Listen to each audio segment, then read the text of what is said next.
Live from Los Angeles, welcome back to Good Morning La La Land. We are so excited to be celebrating Transformation Tuesday with Derek Fabulous himself. Oh, la, la, la. All I know is the bling. Oh, like, I know. Talk about transforming your life, right? Exactly. A little bling, and it's all available for sale, I can tell you right now. Tell us about the lawn. So, I have a great group of girls that I work with and I've been friends with for years, and I've met in various different places. And I was tired of selling everyone else's jewelry. And I would sell a lot of jewelry. And I was like, well, why aren't I doing this myself? And, a lot of my suppliers, and I work with factories in Asia and in Thailand and everywhere. And they were like, what are you doing? Like, that just doesn't make sense. And you have a built-in brand. You have a magazine. I'm traveling everywhere doing all these different things. And they were like, you should really make the jewelry work for you. So I am. And it's been fantastic. I love it. I love it. And I want to wear it all too. Right? So it makes it, but literally I'll go to a party and I'll know it could be a friend or whatever. And this just happened in, I think, November. I was like, I brought a ring for you. And I was wearing it on my pinky. And she's like, okay. Boom. And it was like rose gold with diamonds. It was like $15,000. And then swipe, boom. Wow. Let me tell you, the square is my best friend. I live on the square. Well, that is interesting because as we transform our lives and we give our creativity to the world, some things monetize very easy, some things don't, and some things we have dreams that take a long time. No, let me tell you, thank you for mentioning that, because everyone thinks everything's so easy. They all watch my life and they're like, oh, wow. And I'm like, the hustle is real. You don't even know. The magazine business makes no money. So I have to monetize things. And, you have to, this is what I speak at a lot of schools and to underprivileged women, as you know. And I am all about, you must live your dreams. Figure out the money. You could work at the Starbucks if you live in your dream. And that might be your dream, but you know what I'm saying? Right. Like, I think it's really important to focus on the fact that if you don't live your dreams, you're not going to feel fulfilled at the end of your life. And, and we're in a new generation now where you have no security. It doesn't matter what you do. And everyone, it's, in times past, it would be like, go get a job. This is a solid job. Become a plumber, become this, become that. You will always work. And that's not the case anymore. We hear about people at Ford Motor Company or wherever, and they're getting fired right before their pension is due. And they think, oh my God, I've had this job. This is so good. And then they're out of a job and they've worked 30 years at a career and there's nothing left. And they're like, God, I wish I had. And so now I tell this new generation, you need to live your dreams and everything else will happen for you. And it's just a different world anyways. We live in a different world and it's become so amazing because you can live your dreams and figure it out other ways, where for so long it wasn't like that. One of my favorite Instagram posts of yours was this really cool photo, and the caption was, star in the movie of your life. Amen, honey. Amen. And you are starring in this movie. That's an understatement, and a lot of other lives too, let me tell you. I wanted to, listen, I grew up homeless. A lot of things have happened. I had a very, very, very tough beginning. Abuse, everything you can imagine. And I survived all of that. And now, when people ask me why I put myself out, I kill myself working. And I do it and like charity stuff, and I'm going to Africa this year for clean water, and I do everything because the child that I was deserves the credit for staying alive. And that's how I feel about it. It's like I stayed alive. What was the and so I owe it to that childhood because, a lot of us don't recognize where we came from and what we did. We're trying to close that off. We're trying to close that off. And yes, I have done that to a point, but at the same time, I want to honor the child I was, because if you never do, you can't honor your current life and your life and your future. And it's really important to me. How'd you get through that? I wonder about that, because you're obviously such a resilient, ambitious overachiever, right? And not everyone that comes from that background ends up so resilient. Some people do, some people don't. You're right. What was it for you that made you I decided. Resilient? You just made a decision. I decided. Was there anybody in your life that helped you make that It's- decision? So many, actually. You know, I work with the Union Rescue Mission here in Los Angeles, and which is part of my style ambassadorship for the city. And we do these artist brunches a couple times a year. We do them in New York too. I've done them in New York for years and years. And so, you know, we go to this brunch and we're chatting, and I have the woman there that's from the mission who is the publicist, who actually had lived there, met her husband there. Oh, wow. And she was going through recovery, and they got married at Union Rescue Mission. She is a real life hero. She's my hero. And so we did this brunch, and we were just talking, and I was telling my story, and then she got up there and she said the reason why she made a change is because she was sick and tired of being sick and tired. All of us in our lives can make a decision to change our lives, but you have to make that decision and stick with it. Because if you don't, you're going to fall. You're always going to fall. You know, it's like, you know, I have friends that have been in recovery for years, and they were sick and tired of being sick and tired, and they made that decision. And so they changed their life. Yeah. And it's really important to be able to recognize, number one, and write down or whatever you need to do to see what will make the difference. And you know, when I have goals, I write things down. I'm like, I need to do this, I need to do that. And I have dreams, you know, and we can only do a little bit every single day, you know, but when you put things down and you make a decision and you know where you want to go, it's so much easier to drive there, isn't it? There's a great book by Raymond Charles called The Power of Decision. And it was, you know, he wrote it, I don't know, before 1950s. I don't know what the date was, but I totally agree that it really is a decision. And we may have some great mentors, but those mentors don't come into our life until we've decided. And sometimes you don't even know they're a mentor, No. right? And you don't even know, maybe it was like a fleeting relationship or whatever. But if you are not the type of person that doesn't learn and grow from every single experience in your life and every single person in your life, that will never happen for you. But if you are, I'm the type of person, even in horrible, horrible situations, I see the best and grow from it. Because the best thing you can get from any situation, whether it's great or bad, is knowledge. And I take my knowledge and I build on top of it. And I, frankly, have taught myself to be smart. Right? And I use every single thing I have. You know, it's a lot of people in my life, they always laugh at me. They're like, oh, for God's sakes. You know, and I'm like, yeah, but I have this and I have this, but why don't I blend this together? And, you know, I always have a lot of projects going. And so what I do is I swerve and swirl them. And that's how I build my success. And that's how I continue to grow, because I don't limit myself with, oh, I'm doing this and then I'm doing this. And because I'm a person with a lot of projects always going on, you know, I have a magazine. We have to fill 150 pages of good ideas that will inspire others and show off others. So it's Speaking really of- important. Oh, here we go. Speaking of, this was one of my favorite editorials. Oh, it's beautiful. In this, let me make sure the camera sees it and see the light, right? And it's talking about empowering women through fashion. I love Yeah, that that's of happening course. right now, you know, with the whole Me Too, Time's Up movement, the white roses, wearing black on Yes. the carpet. Do you feel like the whole world of fashion is changing and evolving? Well, honey, I to wrote that embrace headline, so yes. I wrote that headline. Yes, I do. And, you know, I think here's what I feel has happened. And it's going to get a little drawn out, so I'm just going to tell you. So when the malls happened in the 80s, this is deep. When the malls happened, it started to homogenize us all.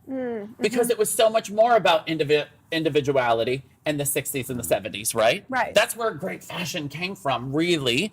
And so when the 80s started and the malls started, it turned into this homogenization of fashion and lifestyle. And this is how we live, and this is what we're doing, and we can't have enough. Now, the web has come. The malls are done. It's turning again. So things like Etsy are more popular than ever. And all of these individuals are starting to shine. Mark my words, mom and pop will be hot again. It's going to be about mom and pop being individual, hence what has happened to fashion. And we're seeing it now. People are starting to look different. But, you know, I was at the movies the other night, and I saw 3 men with the same coat from a very popular store. And I'm like, oh, that coat again. My God, really? Come on. Taunting Well, in you. LA, No, but there's that's definitely the point. But trends that's that the happen. point. The homogenization of it all. You know, it's like, and then these guys are going to start seeing. They're like, I don't want that. Everyone else has that. Everyone has that. And you know, when I get clients, I was a personal shopper for a long time, and that hence, you know, a lot of projects. And it's a great business. But every time I would sit with a client, the first thing they say to me, I don't want to look like everyone else. I don't want to see myself walking down the street. It's so interesting. One of my favorite quotes is, if you want to make a difference in the world, you need to be different from the world. And I just love that. How do you help people do that? How do you help people get in touch with their own signature style, their own authentic I think sense when of fashion? I'm very authentic, obviously, and I'm very different. I had to fight for me because no one would open a door. They still don't. But I fight and I fight and I fight and I come up with different ideas. And you know, people don't see that of my life because they see what I put out there. They see and- your movie and it's fabulous. But you know what I mean? Yeah, but I still have to fight. And you would think every door would open now. Oh no. No. It's still a fight. It's still figuring it out.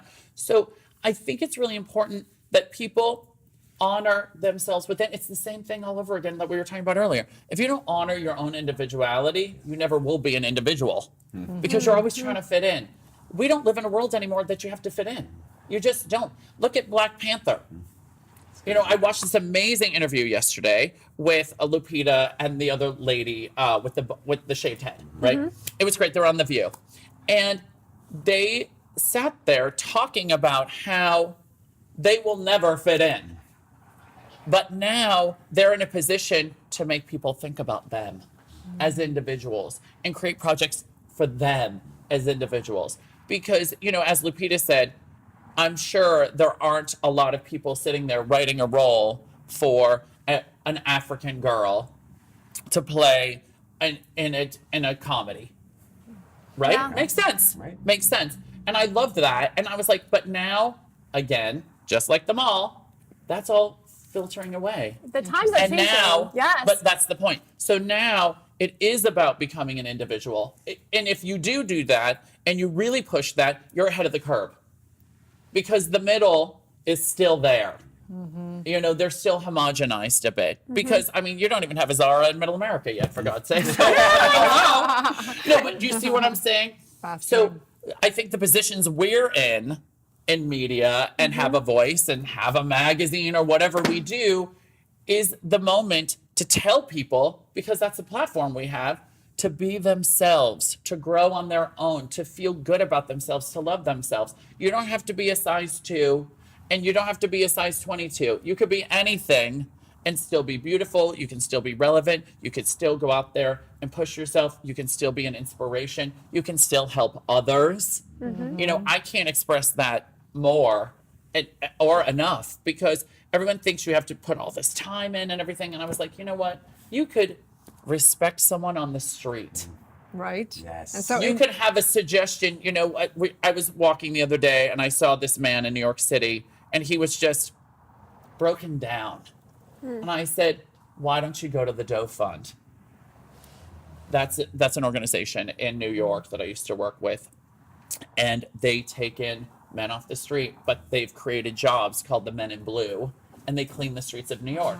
And it's organized, and they've done a phenomenal job building that out. And also they take kids that were in foster care that have aged out, which is really important. I love that. But So- you need to be armed with knowledge Right. again in order to help. But you can give a little money. It's nothing. But the money isn't necessarily solving an issue. It's a Band-Aid. You know, and it's about helping. And you could drop off clothes Got to it. every shelter because they Love. need them. How are they going to go back to work when they don't even have an outfit to interview in? So true. we have to take a little break. But I love your story. It's so inspirational. I had no idea that you were homeless growing up. That's incredible, and all the different things you're up to. So when we come back, we want to hear about what's going on now, what you're looking forward to, Sure. and we want you to give us some tips for being My that life is full individual, of tips. whatever, right? Whatever you need. So stay tuned, you guys. We'll be right back. Hey everyone, thanks for tuning in to This Week in Focus. I am your host, Victoria Simone, bringing you some of the highlights of what was filmed last week at the Focus TV network, which is America's first video streaming talk show network. I have my girl today helping me out, Jezlan, co-host of Good Morning LaLa. Tell me Yes. about This Week in Focus. All right, well, first up, let's actually talk about the newest issue of Focus magazine with Lillian Garcia on the cover. This amazing woman is a singer, songwriter. She's a host of her own podcast, Chasing Glory, and she's a WWE alum. She was also on your show. Last week on the Focus TV network, we shot Moms Matter, hosted by Shirin Yadigar. We had Shift Happens with Matt Galan and psychic Michelle Mache. Aside from our normal lineup, we had Good Morning La La Land, who was on your show. We had Get Fit with Katie Austin, Vance Soto of the Ola Henriksen Spa, and Ali Ravine of Stripped. Of course, we What? invited Lillian back to the studio. Yes. And gave her the cover here. Thanks for tuning in to This Week in Focus. I'm your host, Victoria Simone. Jez, thanks for helping me out. Bye-bye.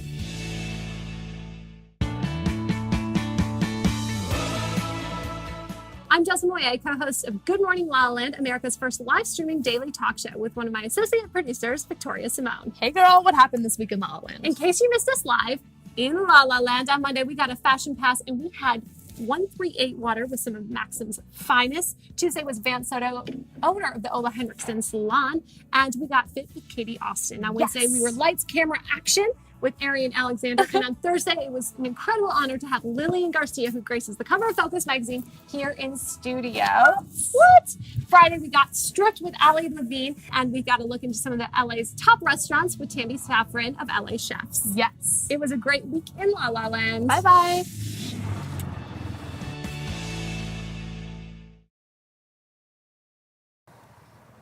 Welcome back. We are live in Los Angeles on #Transformation Tuesday. We want to know more about your journey, Derek, and how Yes. you're giving back. You're on your way back to Africa, ambassador of Just a Drop. I am. I'm going to be in Africa in May, and I'll be visiting a site. I was in Nicaragua last March, and it was a life-changing, humbling experience. You know, I've worked with the homeless for over 10 years in the U.S., helping women get back to work. I do I do Bottomless Closet in New York City. Literally last week, I was in New York dressing women, and we went on Good Day New York to talk about Oh, how the fun. entire experience and how it's so easy to give back because they're in Manhattan. I was like, you could drive up in your Louboutins, Yes. hop out the taxi, somebody will come down and pick up all those clothes you don't want anymore. Done. Easy, That easy. easy helping. So you know? tell us about it. What does it mean by just a drop? Like, how can we make a difference by just a drop? So Just a Drop is an organization. It's based in the UK, but they work worldwide. They work in Cuba. They're working in Uganda, where I'll be going later this year. They have many sites going in Nicaragua, which is where I went. And Nicaragua is the third poorest country in the Western Hemisphere, and I landed in Managua, and then we went 150 miles out. And let me tell you, it was pretty raw. It was pretty raw. It was even being homeless in America. Doesn't compare. Nope. You could go to the Burger King and go to the bathroom in America. There's nothing for 150 miles. So I met women who were 75 years old walking 5 miles 5 times a day to get a bucket of water for her children, her grandchildren, her family, the dog, the livestock.